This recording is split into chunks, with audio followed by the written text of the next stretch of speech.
morning. Good morning. Got stuff for Bring you. me gifts. I did. Oh, It's gonna be random and weird today. Yeah. What gifts should I accept first? Okay, you remember? Do you know Tom Kuntz? Tom Kuntz? No. Kuntz Manor. No. Okay, he's the absurdist king of commercials. He's Mr. Old Spice. I think he did like maybe all of the Old Spice ads. I just think in light of like the Tubi ads, let's look at his latest ad for Apple. Okay. All right. Wow, Apple. Best Picture. So amazing, right?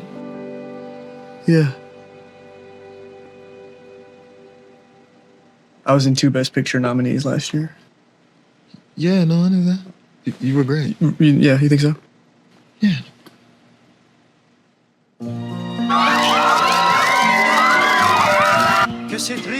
Jennifer Lawrence. Selena Gomez documentary. Why don't I have a documentary? Best comedy on TV. I could do TV. Severance is weird. I could do weird. Blackbird. I guess I could do prison.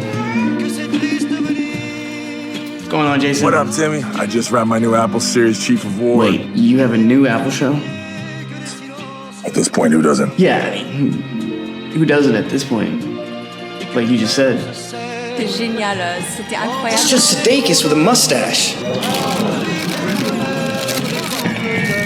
Scorsese, DiCaprio, De Niro.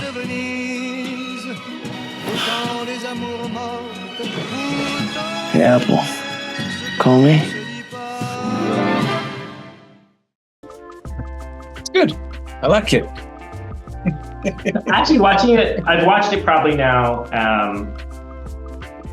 Probably watched it 4 or 5 times now in my life, something like that. Uh-huh.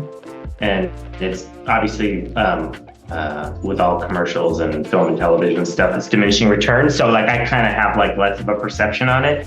Yeah. It's a mini series in itself. I like how they made a maybe true to life story about what's his name? The actor? Chalamet. Xiaomain? Xiaomain. Let's call him Xiaomain. Xiaomain. Mr. Xiaomain. No, it's good. I think it goes through what a lot of like famous people go through, which is like you could be as big as the stars themselves, but I think a lot of them have insecurity issues, especially when they see their fellow stars or colleagues doing other things that are interesting. I think so. It's quite on the nose, I think. And then the insatiable need that we all have of something that's unattainable that will always be there, never feeling full or satisfied or calm or present, just like always something. Yeah.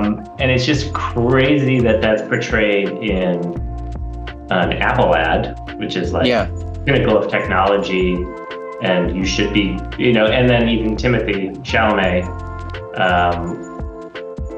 definitely apex actor on the planet, like well booked, acting.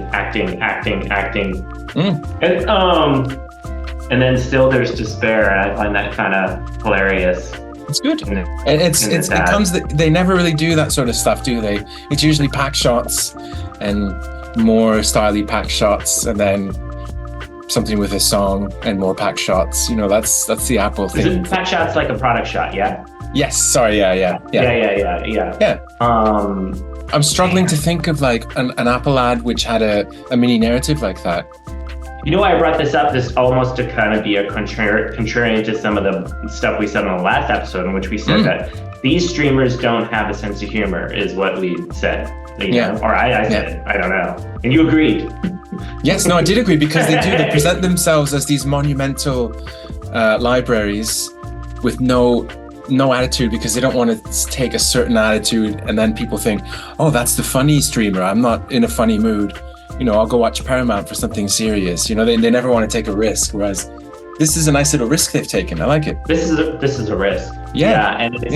And it is an ad for a product, which is Apple TV, but it is not a product which is culture actually, and it's not an ad for an iPhone or a new iMac. You know, it's actually an ad for their culture and for what they've decided to curate. And yeah, it's also so strange because now we're finally getting to a place where the client, you got to wonder, was this, okay, no, Tom Kuntz does not work for Apple. The director does not work for Apple. So it's like, it's almost getting to the place where it's like, hey, this is like, it's going to be fully internal. Like the client and the product and the advertisement are all done by one entity. Which I think is happening more and more, right? There's more and more like, what do you think about the idea of like in-house production versus like an agency model and like external, a director like you and I coming in as an external entity to kind of paint something? I think having it in-house risks having it too close to home.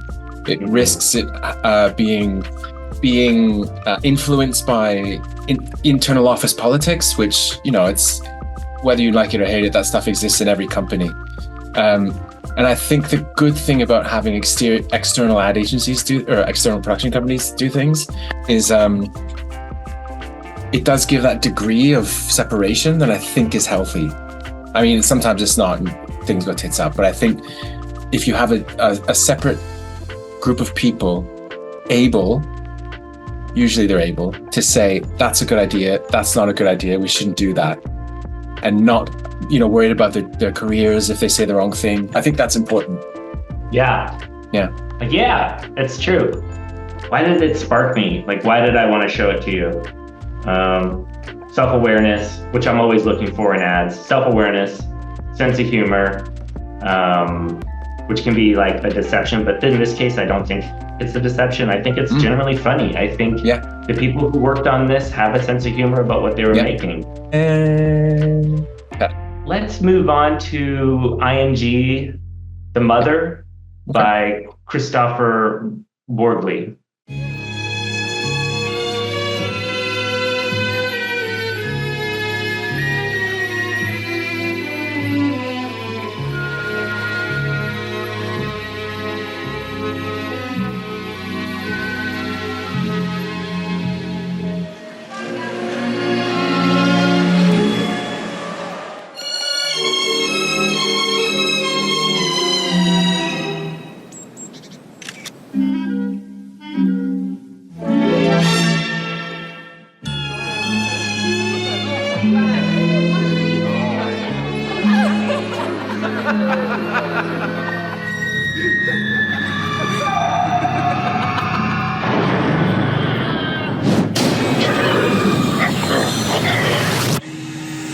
Maybe it's time you paid for yourself. Open your own bank account. ING Youth Account for everyone between 18 and 25. Okay, wow, that's a different one. That one is it's not out there in the way that, say, the Tubi ads were, but it's out there in its glaring lack of dialogue and its presentation it's a style that, like, I think Canada made popular. Canada, the directors or the production company, not our place we're born, made popular maybe 10 years ago with like the crash zooms and like the awkward silences and like the framing of all this sort of like maybe 70s sort of stuff, harkening back to, which I usually am not a huge fan of, but I kind of liked it here. It was because it makes it creepy in a sort of delightful way. Wow, you nailed it. Christopher is I like his work, but I don't know if he is a creep. but his filmmaking is very creepy. Yeah. Yes, that's some creepiness. Doesn't fit a bank at all. No. But ING is it a Dutch bank? Yeah. Maybe, yeah. Yes. Yeah. There's been a few commercials now where the trend is, it's kind of like sketch comedy. got a bit, we've got a weird thing to like explore, and then we need an ending to the bit. Yeah. And the ending to these bits are always just the tagline. Yeah. It's like in the Tubi ad that we watched about the spoof on a 1990s like sitcom, where it's just that again is sort of similar. It's like, holy shit, this is like a surrealist art piece that could be running on a loop in a fine art gallery. And then they just chuck a logo and a tagline at the end with someone talking about the product. Those might be my favorite ads, because then I can picture the ad agency people really being able to make their true art, and then they sadly have to get the budget, they got to slap the sponsor on it, essentially, which is like a shade away from a like short film that's sponsored by a corporation. Of course, yeah. It's pretty much the same thing, isn't it? Yeah. But he's like, his distinctive style is like, if you watch anything else he does, almost anything else he does, there's a like, what do you think about the realism in it? How does it feel to you? Does it, how like some things feel less real, shiny, it's surreal? This is surreal, but it feels surreal, real. yeah. It feels real too. Yeah. Let me briefly jog through it. I think maybe the crash zooms and the handheld nature of it makes it a little bit more realistic. The setups are very doctored. Gotcha. Settings are composed. Yeah, so somewhere in between, I'd say. There's portraiture in it. That's it. Yeah. The bullet. Yeah, it does look like fine art photography, and that sometimes makes you feel like real. It makes you feel like it's realism. Yeah. I just love these combos of like surrealism and realism, and like where the show Atlanta is one of the things that like gets closest at the strangeness of life. Okay. Yeah. Like there's not too many shows that really reflect the oddity and the strangeness and the awkwardness of life, because we don't like to see it. We don't like to see a man walking down the street with a chunk of cheese and a hammer for some reason. We don't like that. Yeah. Really, do you want a bag? You need a fucking bag if you're gonna walk down the street with a chunk of cheese and a hammer. Regardless if you just bought it, and that's all. Pretty weird, man. We do not accept certain very mild behaviors. Yeah. It's like, call the police, because and I think some of these directors, I really love these directors that are like trying to get that weirdness in film. Absolutely. Yeah. Because it plays on what we would do in normal life if we saw that. And it's not so outlandish that we immediately discount it and say, oh, that could never happen, so I don't even have any reproach to it. But it's, maybe that could happen in real life, so I feel very odd about this. Yeah. Can you imagine being in a park and seeing that would be weird even, if you just see a young man walking alone with a woman behind him hovering just behind 2-3 feet back, and they just do that in a circle around the park. That'd be weird. That'd be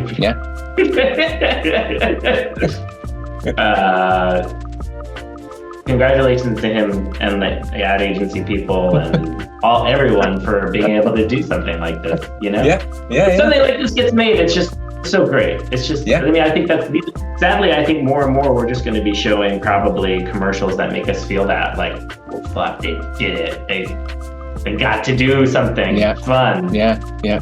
I did go back and watch a bunch of like 1980s commercials, like on YouTube, just like a stream. Absolutely just pragmatic information. Oh, for sure. It's problem and solution. It's maybe so a little gag. That's it. Guess what? Yeah. It's so calming. Yeah. The new Sentra, all the details about it, get it at your local dealership. Done. Yeah. So I don't know why, but it is so calming just to hear like the elevator music of commercial, like just like I could probably watch one of those streams very easily. Yeah. This is like what we just watched is like some sort of deep psychic horror. That's your commercial now. And I've been trying to expand like what we show, like not just male directors and not just UK and North American directors. So we're going to go to.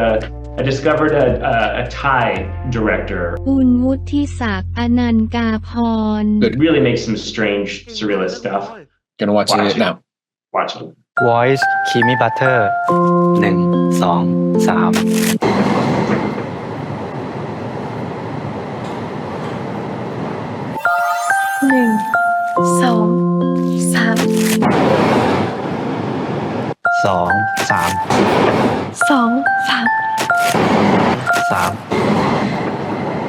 มึงได้แต่นับเนี่ยเมื่อไหร่จะได้กินสักที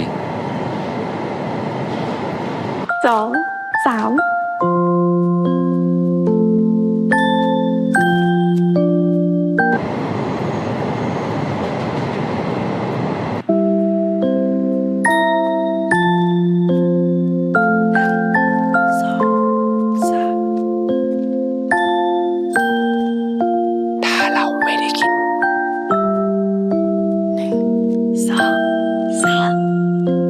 ก็ไม่ต้องมีใครได้กิน Voice Creamy Butter Voice แบ่งไม่ได้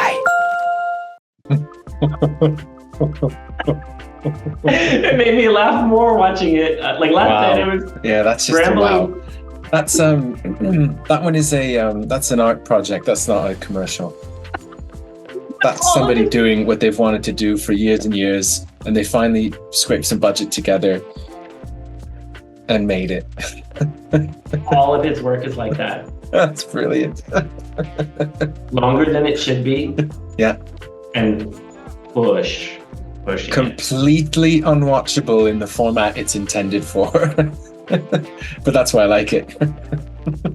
Do you think there's a cult? I haven't watched a lot of other Thai commercials, so do we not know something? I've just watched them fleetingly the couple times I've been there. I've never seen anything like that there. There's some weird bonkers stuff which I really like, but nothing like this, where the pacing is king. But if we got out watching that and you just turned to me and went, "What the fuck, pacing?" And I was like, "Yep, pacing, done, brand new." Yeah. Brand new, wonderful pacing that no one in North America is doing. It's great. The creepy hand that pulls the product away. I wish I knew what they're saying. I know, but that's part of it too. Yeah, his newer work has subtitles, but I kind of love that there's a loss in translation for us because it still works wonderfully. I didn't dislike it, but one thing I felt sort of gives it away before you watch the whole thing is the sort of hazy Vaseline lens look. Yeah. It immediately gives it away at the start. Yeah. Which is my only problem with it.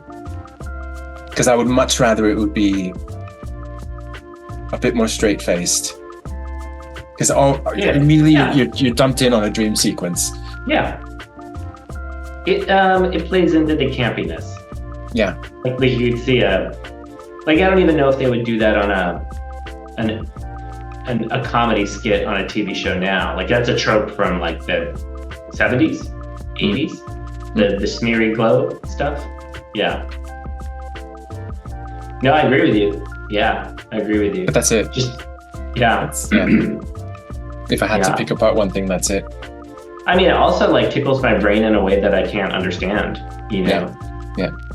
Because it like logistically doesn't make you wouldn't, you know what I mean? If you're like, wait, you just woke up, and then you're looking at the person, they're constantly falling back to sleep. Like in a way, it's immediately.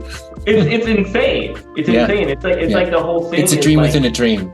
Yes, and it's almost like two people are together asleep, and they're dreaming that entire thing together as a fused dream or something. And it's like something about like interconnected energy between our brains. And the coincidence that they're both obsessed with this snack. I was going to say something else, but I've forgotten now. Dream of a dream. Haziness. The actual product. What is the product? Is it the toast or the butter? And why does it come in that little package? Is it a cracker? Is it a buttered cracker like snack? Do you think that's it? Yeah, I definitely think what they showed was an exaggeration of what the product is. Yeah. Like I think they just showed like the most delicious version of what that snack is. Like if you had like the equivalent of having like a raspberry Hubba Bubba and they just showed some raspberries, you'd be like, well, it's not raspberries, it's Hubba Bubba. Do you think it's like that, or do you think it actually is kind of? It can't be. I don't know. It comes in a package. It's full of preservatives, probably. Maybe it unfurls, or maybe you put a little drop of water on it and it grows into the full toast. I don't know. They have crazy products in Southeast Asia, just mental things. So there's a packet you open and plop. There's like a slimy butter, and then they give you a tiny blowtorch, very tiny blowtorch. This last one's just a thumbs up and thumbs down. I found it in a stream on YouTube, and I don't really have credits and don't really know what the product is. But okay, here we go. That's a good intro. I play now.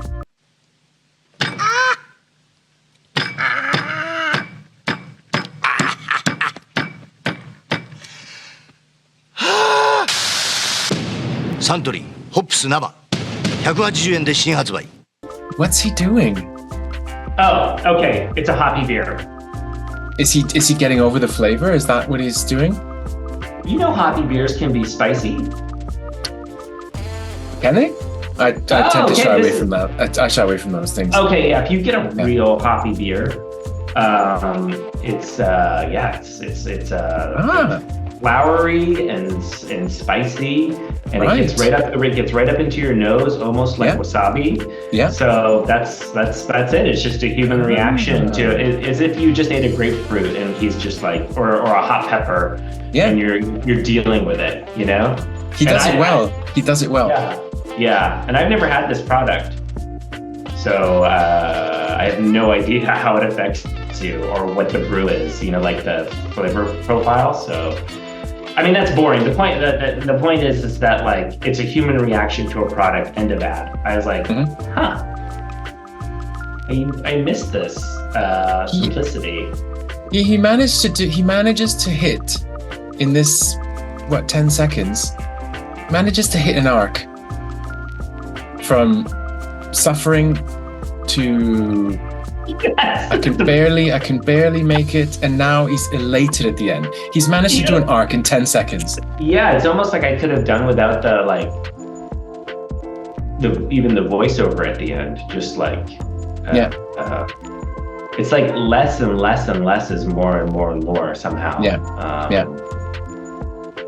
We're getting into the territory of not really traditional ads, but bumpers. Remember how these days it's not so much, but remember like in the 90s, some say MTV or some like European stations would have crazy show bumpers that just made no sense.